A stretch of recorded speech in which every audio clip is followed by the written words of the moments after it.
A gente tem, durante o mês de agosto, ministrado Eu Amo as Gerações da Minha Igreja. Durante todo esse ano, a gente tem tido uma só direção: eu amo a minha igreja. O amor de Jesus é direcionado à sua igreja. Ele compara e diz: maridos, amem as suas esposas como Cristo amou a igreja, entregou a sua vida. O amor é sacrificial. Você não entra num casamento para ser feliz. Isso é uma história que está lá na Disney, e foram felizes para sempre. Você vai entrar no casamento para resolver demandas, para cooperar, para ser companheiro, para viver juntos, para resolver dificuldades. O casamento, ele santifica a gente.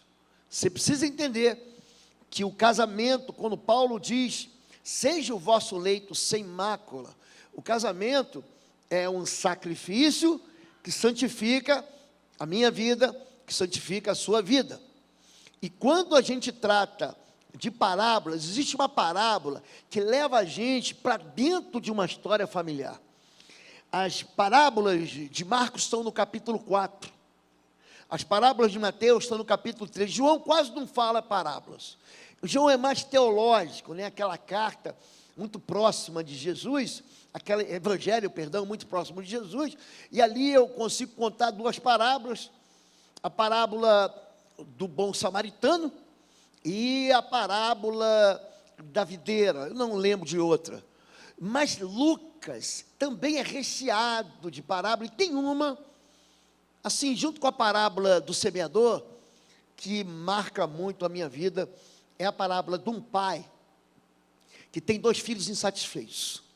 Ele tem um caçula, gastador, irresponsável, e tem um mais velho, que nunca entra dentro de casa. Os dois, eles deviam estar com o pai, mas eles escapulam, eles fogem, eles se separam, eles se afastam. Diz assim, Lucas capítulo 15, a bênção da paternidade. Eu não vou falar de você que é pai. O Dia dos Pais ficou no domingo passado. Domingo passado nós falamos sobre pai e sobre mãe. Lembra? Que o papel da mãe é o papel do alicerce. Mulher, você é o alicerce. Mulheres, sejam submissas. E quando você fala sobre submissão, tem gente que fica até arrepiado. Não, pastor.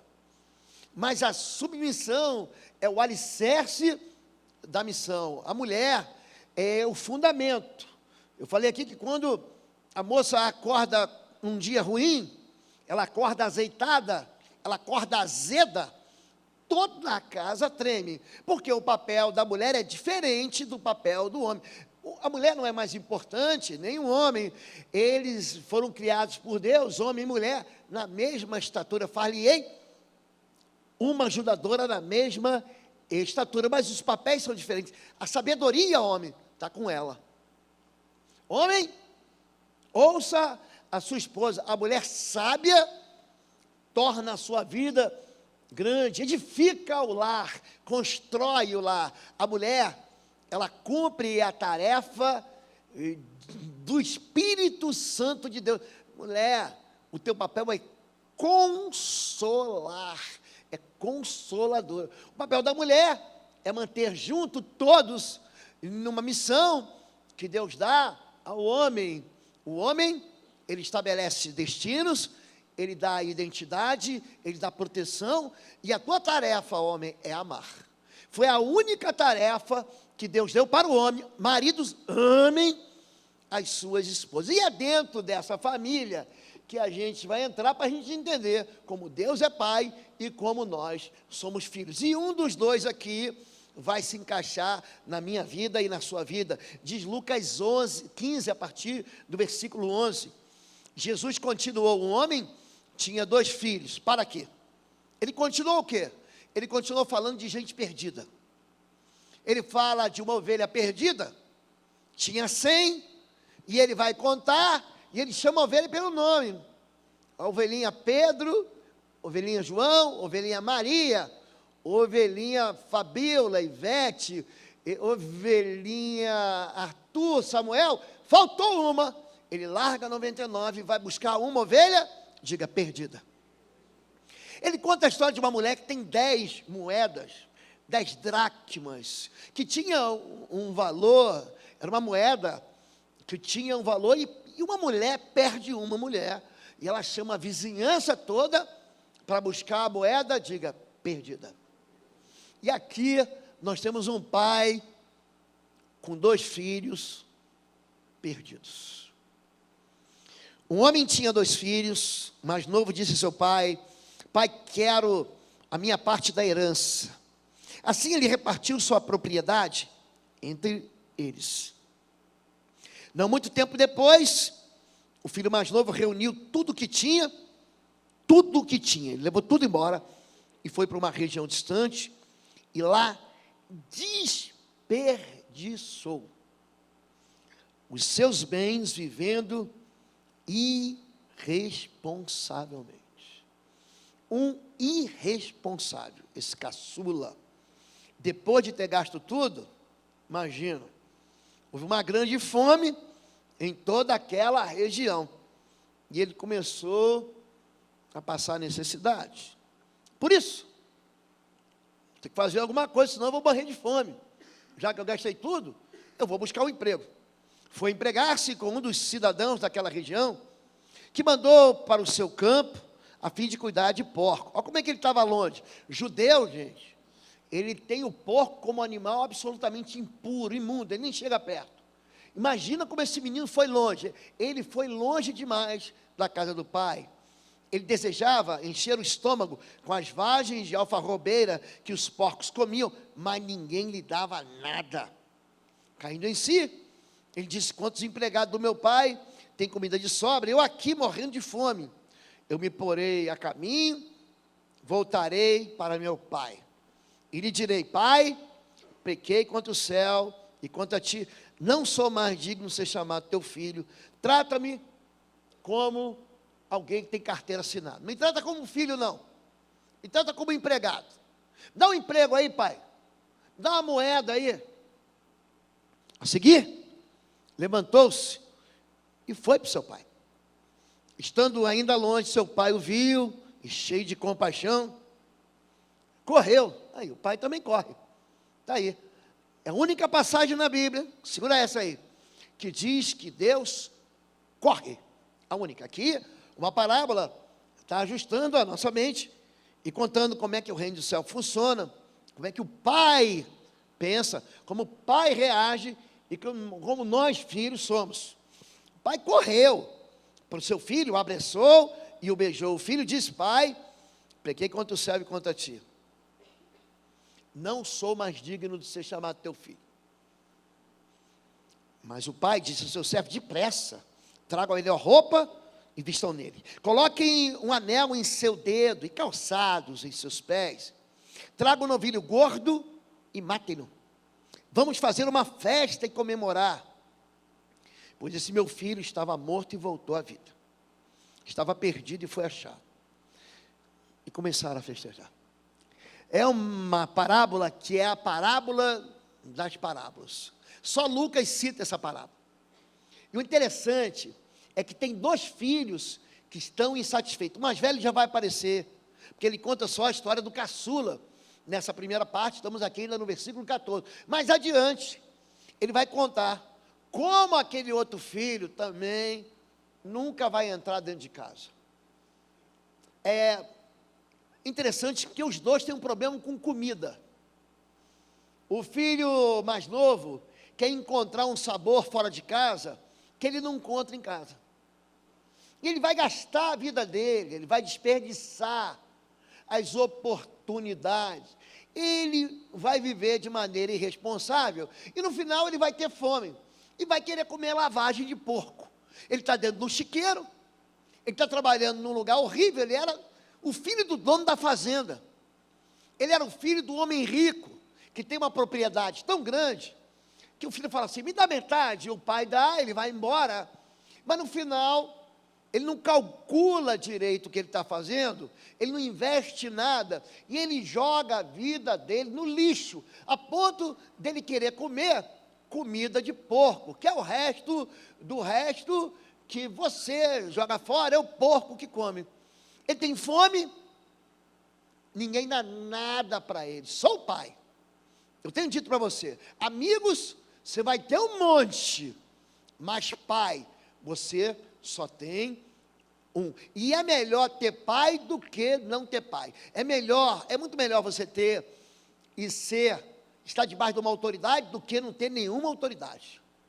A ausência da autoridade transforma a nossa vida numa anarquia, e a anarquia é a ausência de Deus, é uma vida infernizada. Esse menino está com fome, o irmão dele também está. O irmão dele vai estar no campo, e ele está doido para comer um churrasco, só que ele vai chegar em casa, e vai ver o pai dando uma festa, para o irmão gastador. Sabe gente emburrada? Sabe a gente implicante? Sabe gente infeliz? Tem gente que você não pode dar um tropeço, que ele não pode ver você feliz. O narcisista, ele estraga o teu dia. O narcisista não quer você feliz. O narcisista estraga a tua festa de aniversário, estraga a tua vitória, ele tira de você o prêmio. Você é campeão, ele fala, mas isso aí não foi nada. O narcisista vê tua nota boa, e ele faz de tudo para você ficar um lixo, você se sentir arrasado, sabe, para você sentir assim, eu não valho nada, eu estou descartado. É isso aqui, é desse jeito. Esse menino, caçula, ele vive na casa do pai, ele conhece o pai e chama o pai de pai. Sabia que tem gente que não consegue chamar Deus de pai? Tem gente que ora e chama Deus de Altíssimo, já viu isso?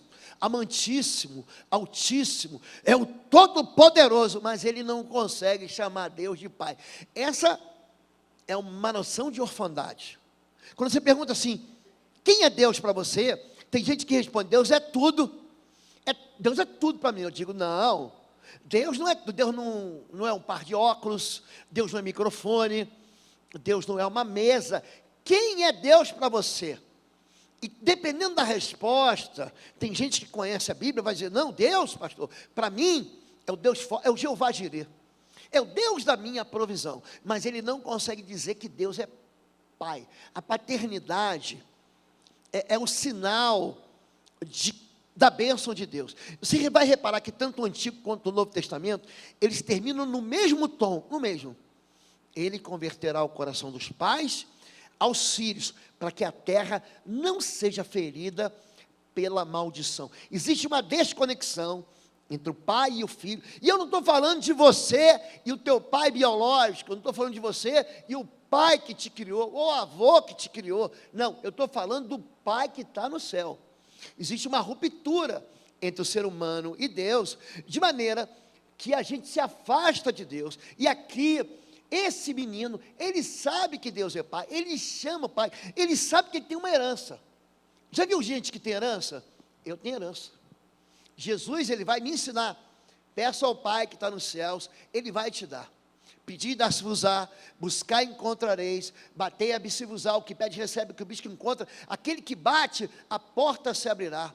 Qual de vós, que sois maus, os seus filhos pedem peixe, você dá uma cobra, dá uma serpente, ou pede pão, você dá uma pedra.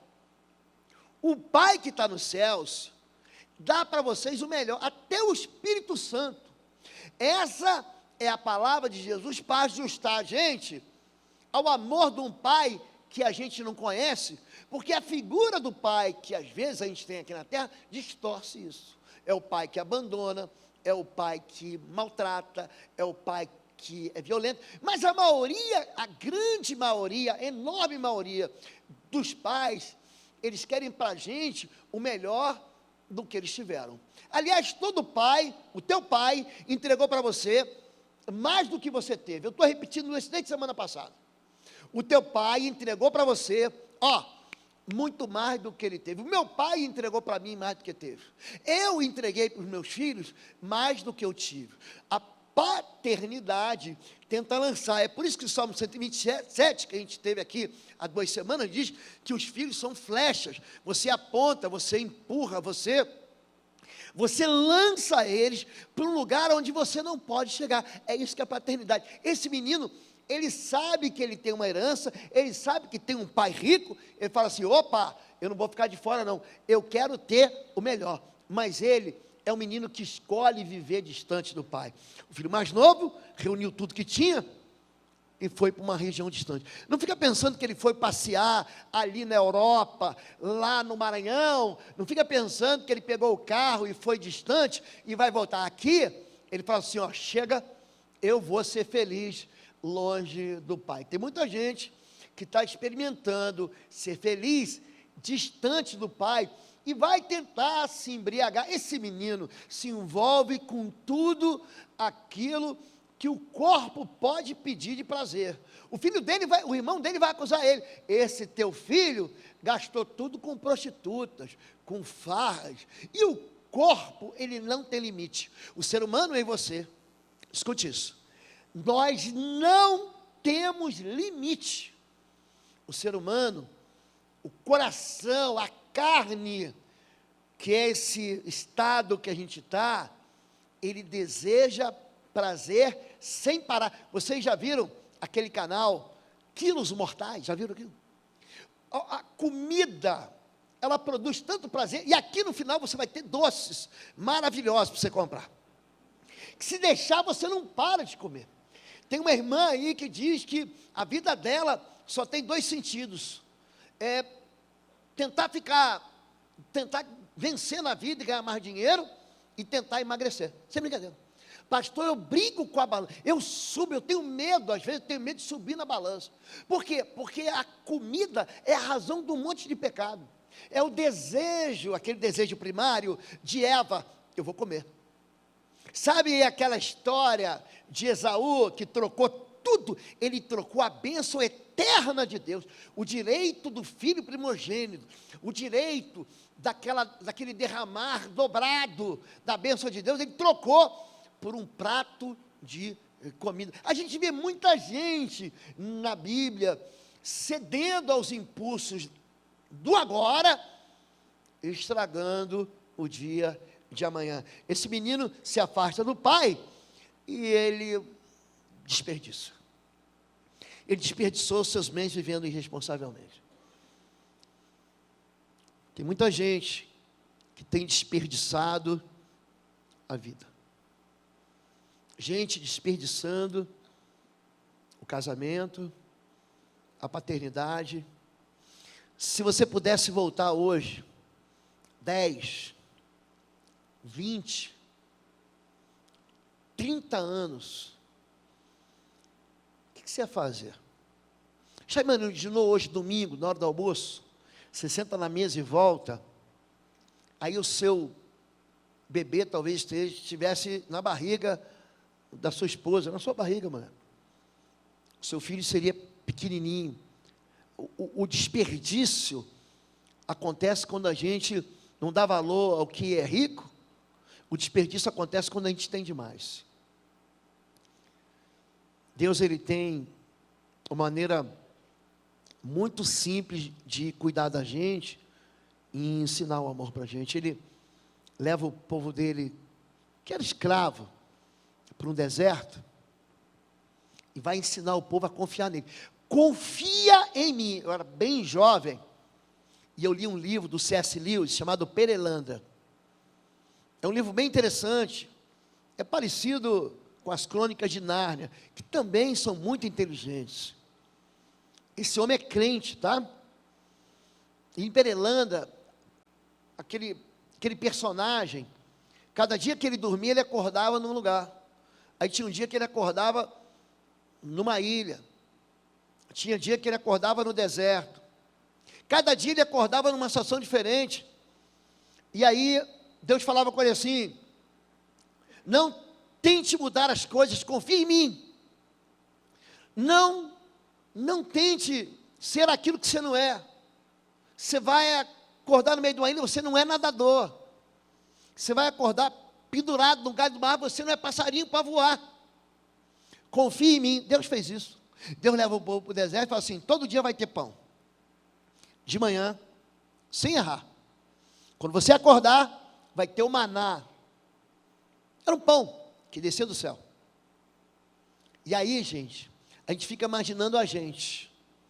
Tipo assim, hoje é domingo, veio o pão do céu, vai que Deus não entrega amanhã.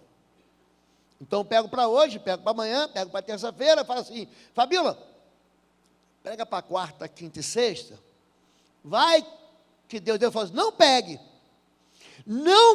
mais do que você tem no dia de hoje, porque senão eu vou fazer estragar dentro da tua tenda. E estragava. Quando a pessoa guardava o maná de hoje para amanhã, o de amanhã estragava. Por que Deus faz isso? Porque se a gente levar mais do que a gente precisa, a gente nunca mais busca Deus, e aí a gente desperdiça. Diga, torrando a herança. Diga isso. A gente torra a herança, a gente desperdiça oportunidades, a gente vive como se o amanhã não viesse. Esse menino, é lógico, ele quebra a cara, ele sai da casa do pai, e aqui existe algo chamado transparência espiritual. Existem 4 tipos de pecadores. Tem um pecador ímpio. Sabe como é que ele é? Ele peca e publica no Instagram: estou pecando, gosto de pecar, e ninguém tem nada a ver com a minha vida, meu corpo, minhas regras, e eu vou para onde eu quiser. É o pecador ímpio. Tem o pecador falso. Ele engana todo mundo aqui, mas dentro de casa todo mundo sabe quem ele é. Jesus chama ele de hipócrita. É a mãe que conhece o filho, é o filho que conhece o pai, é o marido que conhece a esposa. Você engana o povo lá fora. Quem não te conhece é que te compra. Sua mãe falava isso? Então, existe o pecador fingido, existe o pecador que não vale nada. Judas, ele enganou todo mundo. Você vai lendo, você vai, não. Você viu The Chosen? Você viu? Gente, você olha para aquele, você fala: não é possível que Judas vai trair Jesus. É possível isso? Não acredito. Quando você vê, ele é o traidor na mesa, repartindo do pão. Ele sabe o que está fazendo. E tem o pecador com o coração arrependido. Aqui é o filho pródigo, ele fala assim: fiz besteira, eu vou voltar para a casa do pai. Todo mundo aqui teve um dia que falou assim: fiz bobagem. Essa transparência vai evidenciar a fraqueza. Eu não posso viver sem meu pai. Eu não consigo viver sem Deus. O desviado, sabe aquela pessoa que é desviada? O filho que se afasta, que vai buscar. Gente, é insuportável ser desviado. Porque o Espírito de Deus vai ficar assim, tocando nele: volta. Volta. Enquanto você é novo, você é garoto, você tem energia para pecar.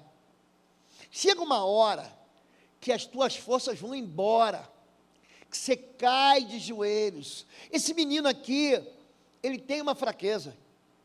É interessante como é que Deus, ele vai usar a confissão aberta para disciplinar ele. Ele vai dizer: pai, eu pequei perante ti, eu pequei diante dos céus. E a disciplina de Deus faz parte do amor do Senhor. Não é aquela disciplina, você vai ver, a gente aqui não é do Islã, você não é muçulmano, você é cristão. Deus não é mau, Ele não te pega na conta. Está vendo? Bem feito, Deus te pegou. Olha lá, você vai ver a mão do Senhor pesando sobre você. Esse ano, a gente teve a guerra do Irã e Iraque, eu tive que interromper a sequência das ministrações para dizer: calma, que isso são os princípios das dores. Não tenha medo, esteja pronto para ir agora, esteja pronto para ir já. Você não tem que ficar esperando o sinal se cumprir para se preparar, porque o dia do Senhor vai vir como um ladrão na noite. Que dia vai ser? Não sei, nem os anjos, nem o filho, somente o pai sabe. Então não adianta você querer adivinhar. Compra livro da cabala, compra livro, olha, tem um segredo escondido. Gente, quanto dia, hora, todo mundo vai se surpreender, mas hoje, é hoje. E eu tive que parar, algumas vezes, para explicar para a igreja aquilo que devia ser de conhecimento público. Esse menino, que é o menino que está sendo discipulado, ele se lembra do dia bom. Ele se lembra do transbordar da graça e da generosidade. Os empregados do meu pai.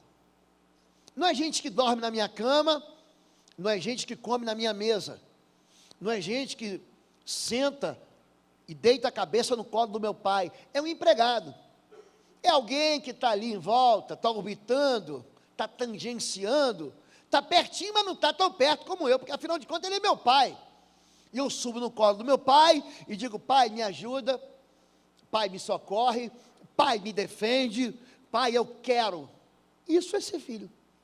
Isso é ser filho. Ele se lembra que até os empregados têm o mínimo para sobreviver, e ele está comendo o quê?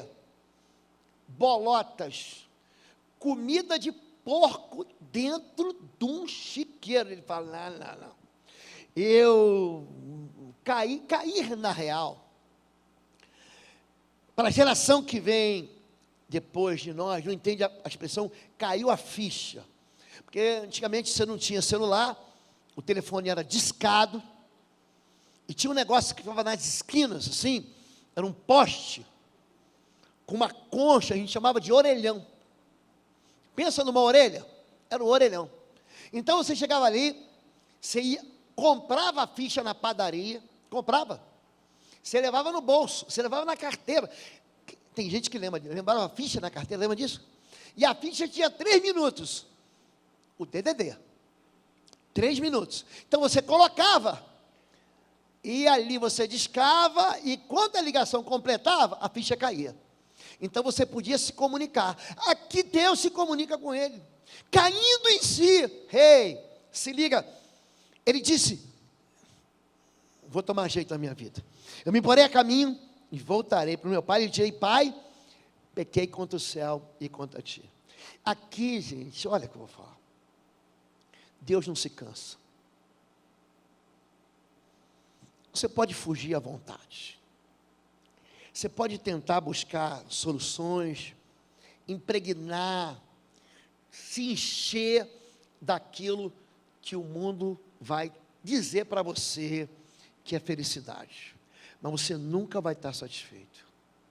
Você sempre, quando você anda longe do Pai, você tem a sensação que você está faminto, e o mundo te oferece algo que ele não vai conseguir entregar. Ele te oferece uma felicidade que você não vai ter. Ele pedia satisfação: deixa pelo menos eu comer um pouquinho dessa bolota, dessas vagens de alfarrobeira, essa comida de porco. Ninguém lhe dava nada. Tem relacionamentos que são assim. A pessoa entra no relacionamento achando que encontrou um anjo, que encontrou um príncipe ou uma princesa. E quanto mais você entrega, menos aquela pessoa dá. Tem pessoas que fazem a gente ficar com fome o tempo todo, que não satisfazem aquilo que prometeram. Você lembra de Abacuque? Ainda que o produto da oliveira minta. Que mentiroso, pastor! Ainda que a figueira não floresça. Isso tem um sentido para quem vê, porque você chega num lugar lá chamado Getsemane, é bem legal, e as oliveiras estão cheias de azeitona, e a azeitona, quando ela era colhida, ela era levada para um lugar chamado Getsemane, é uma prensa, uma roda, imagina um pneu de pedra, e ali dentro tem um eixo de madeira, e fica girando. Então as azeitonas são colocadas dentro de um cesto de palha, e aquela pedra vai rodando, vai rolando, e vai esmagando.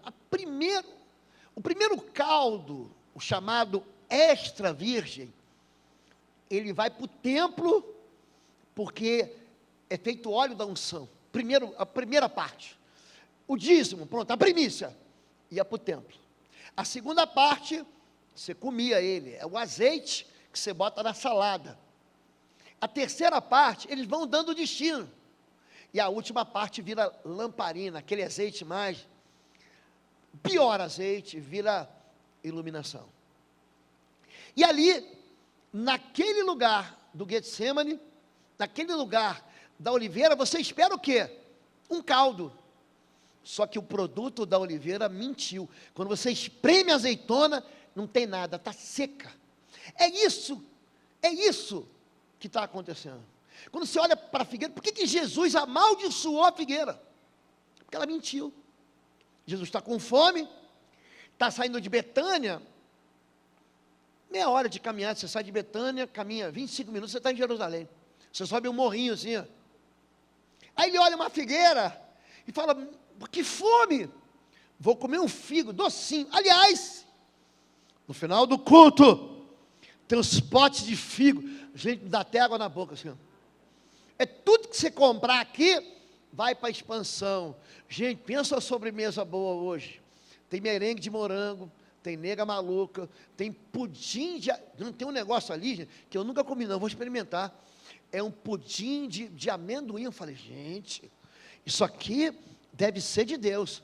Mas o produto, voltando aqui, já fiz aqui o merchandising para você comprar, é tudo para obra, tá, gente? Tudo vai para a construção. O produto da oliveira mentir significa que a vida que você achou que ia dar sabor, não dá. O produto da oliveira minta. A vida que você achou que ia dar doçura, figo, não deu. Aí ele fala, vou voltar para o meu pai. E aí, ele tenta algo que é impossível, diga impossível. Sabe o que é impossível? Eu gosto de fazer esses exemplos assim, sem sair daqui entendendo. É impossível, eu gosto dessa. Eu vou te dar 2 penas de galinha, você vai bater a asa e chegar na lua, vai? Impossível chegar na lua batendo asa, você não vai chegar. Impossível, sabe o que Hebreus diz? Que é impossível que Deus minta. É impossível, Deus não mente, Ele fala a verdade. E aqui o filho, ele tenta algo impossível. Eu quero ser rebaixado, eu não sou digno, não sou mais digno de ser chamado teu filho, trata-me como um dos seus empregados. Ele está falando aqui o seguinte, que ele está tentando perder posição. Tem gente que pensa que peca, e que perde posição, perdi a salvação. Imagina Jesus falando assim, aquele que vem a mim, de forma alguma o lançarei fora. Existe uma segurança em Jesus, e a segurança, para o orgulhoso, ele acha que ele merece ser salvo. Não, eu sou melhor do que o vizinho, eu faço melhor do que o que está do meu lado, do que o meu pai, do que o meu filho. O orgulhoso, ele acha que merece o céu, mas o céu não é para o orgulhoso, é para quem pede socorro. O nome de Jesus, Jesus não é o recompensador, Ele é o Salvador. Eu não vim buscar senão perdidos.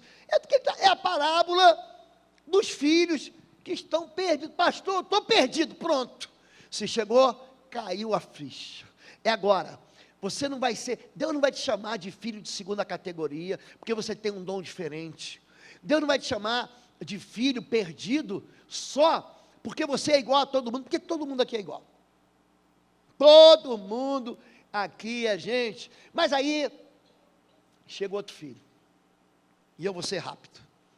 Enquanto isso, o 01 chegou. Esse é o mais velho. O 02 foi embora, você sabe a história, parou no chiqueiro, caçula. O caçula fazendo bobagem. Agora chega o mais velho, o filho mais velho, primogênito, estava no campo, se aproximou de casa. Presta atenção, ele nunca vai entrar em casa. Presta atenção nesse filho aqui. Ele nunca vai chamar o pai dele de pai, nunca. Quando se aproximou da casa, ouviu a música e a dança. Então chamou um dos seus servos. Ele não fala com o pai, hein? Ele vai falar com os servos. e perguntou-lhe o que estava acontecendo, e este lhe respondeu: seu irmão voltou, e seu pai matou o novilho gordo, e o recebeu de volta, são e salvo. Filho mais velho encheu-se de ira, e não quis entrar. É gente que não quer se aproximar de Deus, não quer entrar não. Então seu pai saiu, insistiu com ele, mas ele respondeu ao seu pai: olha, todos esses anos tenho trabalhado como escravo, a teu serviço nunca, aqui ele está na terra do nunca, nunca desobedeci às tuas ordens, mas tu nunca me deste nenhum cabrito para eu festejar com meus amigos. Mas quando volta para casa, o menino voltou para casa, ele não, esse seu filho, que esbanjou teus bens com as prostitutas, matas o novilho gordo para ele. Disse o pai: meu filho, você não entendeu nada, você está sempre comigo, e tudo que eu tenho é teu. O filho mais velho também está aqui dentro. Você pode ter se encaixado na vida do caçula, mas aqui dentro também tem filho mais velho. Filho mais velho é aquele crente mais antigo, que fica reparando no pecado do crente mais novo. E ele veio de bermuda para o culto. Gente, olha como é que ele é diferente. Ele usa boné dele. Nossa, que falta de educação, que falta de respeito. O mais velho, ele fica procurando defeitinhos. O mais velho, ele fica reparando em quem está tomando ceia. Ele não devia tomar ceia. O mais velho não olha para ele, o mais velho olha para os outros. Enquanto isso, o filho mais velho estava no campo, ele não está em casa. Ele se aproxima de casa, mas não fala com o pai. Não fala. É gente que está na igreja e não ora. Dá para você falar com o pai comigo? Ora por mim? Não, eu oro por você. Ali, o servo, o empregado, vai orar, ele vai dizer o que aconteceu. Já viu gente que fica atrás de revelação? Já viu? Eu vou lá da irmã que revela tudo. Já viu isso? Aquele irmão tem todos os dons. Por que que as pessoas buscam a profetisa, o profeta? Porque Deus não fala mais com eles, há muito tempo. Foi por isso que Saul foi buscar a feiticeira de Endor. Deus parou de falar com ele. Ele fala o seguinte: eu vou apelar aqui. É gente que está longe da casa do pai. É gente que sofre sozinho. É gente que se irrita porque Deus abençoa um e não abençoa ele. É gente que não celebra a festa. Gente, esse menino aqui está recebendo uma festa no céu, sabia disso? Há mais alegria, o contexto da festa. Já viu gente que não gosta de festa? Gente que não gosta da tua vitória, não gosta de celebrar contigo. Já viu isso? Às vezes é teu marido, às vezes é tua esposa, às vezes é teu pai. Você não pode chegar com uma festa que ele estraga a festa. Bom, é o menino que estraga a festa. Ele não entra em casa, mas não quer entrar. Ele não é dizimista, mas ele fala mal do dizimista. Ele não trabalha, mas ele fala mal do ministro que serve. Ele não faz nada, e ele fica do lado de fora, dizendo que ele é melhor. Esse menino sofre, ele é um irritado, ele é um incompreendido, e esse menino é você. Esse menino sou eu. Quando a gente acha que a bênção de um devia ser nossa. Não, para mim, o Senhor devia ter feito uma estátua para mim, Deus. Esse dom devia ser meu. O Senhor devia ter preparado esse churrasco para mim. Como que ele é honrado e eu não sou? Ele respondeu: seu irmão voltou ao seu pai. Seu irmão voltou e seu pai matou um novilho gordo, porque recebeu de volta são e salvo. Filho mais velho, aquele irritado, se encheu-se de ira, não quis entrar. Tem gente que não vai querer entrar na casa do pai. Não vai. Deus é um pai que sempre vai buscar filho perdido. Os dois estão perdidos. Os dois estão famintos. O pai de novo sai. Na primeira vez ele sai e corre, porque o menino ainda estava distante. Lembra de Lucas capítulo 15, verso 12? Vendo o pai, Lucas capítulo 15, verso 14, vendo o filho distante, correu. Aqui o filho não estava distante, mas ele não estava dentro. Ele fica na borda. Fica na borda. Ele acha que ele não é filho. Ele acha que Deus tem filhos que são especiais, que são mais notados, que são mais notórios e que merecem mais, mas ele não entende que tudo que o pai tem, ele tem. Tudo. Tudo que o meu pai tem é teu. Você não entendeu ainda que o que Jesus fez foi fazer você filho como ele é filho? E aí, existe aqui algo chamado escravidão. Eu tenho trabalhado como escravo. Você começa, em vez de chamar Deus de pai, você chama Deus de feitor de escravos. Quem é Deus para você? Não, Deus é mau comigo. Deus não me ama. Deus é o capitão do mato. Lembra? O capitão do mato corria atrás do escravo, capturava ele e trazia ele de novo para o sofrimento. Não. Ele não entendeu nada. Um filho está pensando que o pai assina a carteira dele. Olha, eu varri a igreja. Agora eu mereço. O outro filho trabalha limpando a assoalho de joelhos. Está vendo? Eu limpo melhor do que ele. É Marta e Maria. Lembra de Marta e Maria? É a mesma coisa. Uma cozinhando, a outra adorando. Uma arrumando a janta, arrumando a casa, e a outra orando, se deliciando aos pés de Jesus. São irmãos que se comparam. São irmãos. Você conhece Moisés, Arão e Miriam? Pronto. Está um dentro da tenda falando mal do outro. Está aí a gente que acha que Deus não é pai. E aqui, esse menino não vai desfrutar do melhor. Porque ele, como ele não se acha filho, ele quer um salário. É assim. Como ele não se acha herdeiro, ele quer um pagamento. Olha para o pastor. Essa história é nossa. A gente se acha assim. Essa história, Jesus é assim, ela é tão minuciosa, ela é tão cheia de riquezas, de detalhes. Às vezes, você vai se achar o filho que gasta tudo, e às vezes você vai se achar o filho que merece tudo. Às vezes você vai se achar o pior dos filhos, e às vezes você vai achar que Deus está te tratando com injustiça como o pior dos filhos. Para a gente encerrar, a igreja que eu amo, não é isso que a gente está falando? Abandona a falsa identidade. Você não é nem trabalhador, nem escravo, você é filho. Abandone a sua falsa identidade. Número 2, abandone uma posição que não é sua. É importante, e eu repito aqui, não é só saber quem você é saber quem você não é. Em João capítulo 1, alguém pergunta para João Batista: tu és o Messias, tu és o Cristo? Ele diz: não, eu não sou. Existe uma identidade para cada um dos filhos, para o primogênito, para o caçula e para o do meio. Eu sou filho do meio. Até que o caçula mesmo, 04, nasceu, eu era o 02. E o filho do meio é meio esquecido, sabia? É. O filho do meio não tem muito direito, não. Na hora de escolher o melhor, é o mais velho que escolhe. Na hora de receber mais, é o caçula que recebe. Filho do meio é aquele que você esquece. Lembra aquele filme? Esqueceram de mim? Não era o bebê. Porque o bebê está no colo. Não era o mais velho, porque o mais velho está dirigindo. Você é o filho do meio.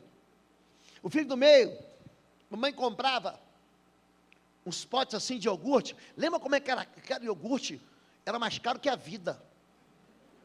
Iogurte pesava ouro. Pensa um negócio, hoje teve iogurte lá em casa. E aí vinham 2 iogurtes de morango, um iogurte de ameixa, lembra disso?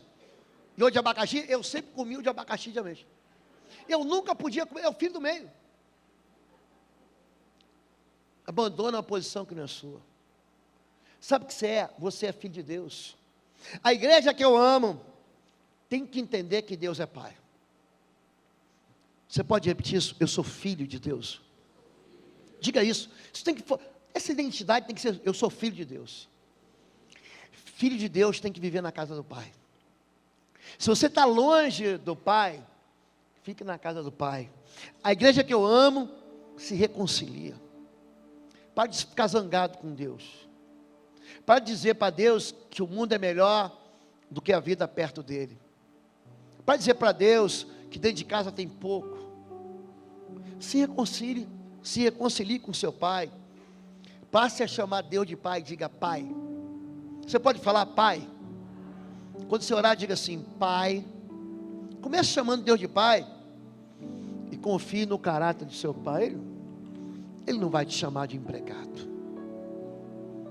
Então procura outro Deus. Porque o Deus da Bíblia, Ele te chama de filho. Diga filho. Pode dizer, eu sou filho, sou filha. Diga isso. Deus não é teu chefe.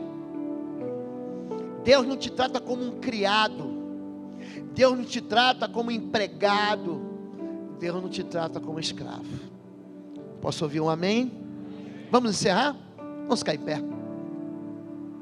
É bom ter um pastor pontual, que eu estou rigorosamente dentro do horário. E o pastor Samuel me trouxe aqui, a figueira floresceu.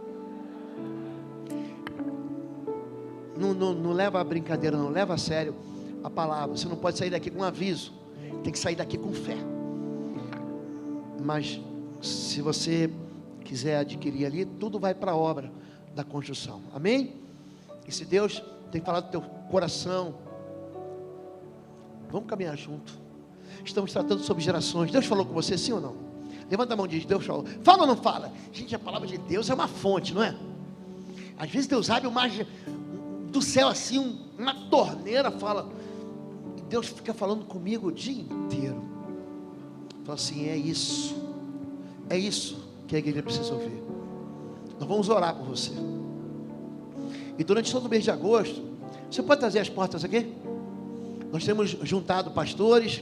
Nós tivemos uma vigília, fizemos 24 horas de oração, quinta, sexta, encerramos com uma vigília aqui, às 20 horas, uma bênção, gente. Tinham, pastor Marcos vai me corrigir, pastor João, 4.500 pessoas, acompanhando aqui as vigílias de Bom Retiro. Você venha participar, traga a sua casa, traga a sua família, e aqui você vai ver porta de cura, aqui você vai ver porta de restauração, para a gente orar pelas suas finanças, que está em crise. Você que está aí, ó, pastor, eu sou esse filho aí, que está passando dificuldade financeira, eu joguei fora alguma oportunidade, mas eu sei que tem um banquete preparado para mim. O meu pai é o pai que vai colocar um anel no meu dedo, sandália no meu pé, e vai me revestir de novo. Eu estou com uma vida quebrada, pastor, mas eu quero ser restaurado. Eu estou com a minha vida doente, estou com a minha casa doente, estou com a minha vida doente, mas eu quero cura. E no final aqui, ó, é a porta da família. Nós estamos orando sempre por vocês, sempre. E eu quero convidar você durante o louvor. Durante o louvor, a gente vai sair do lugar e a gente vai passar. Você pode passar quantas portas você quiser, quantas vezes você quiser. Mas eu quero convidar todo mundo para receber a bênção na porta das famílias. Amém? Amém, gente? Levante sua mão assim, levanta. Eu te abençoo como filho. Eu abençoo você como pai e como mãe de filhos. Eu abençoo tuas gerações, para que a bondade de Deus seja derramado de geração em geração, até a tua milésima geração, como Deus prometeu. Que o amor de Deus, o nosso Pai, a graça do nosso Senhor e Salvador Jesus Cristo e as consolações do Espírito Santo de Deus seja agora e sempre sobre sua vida. Amém, amém.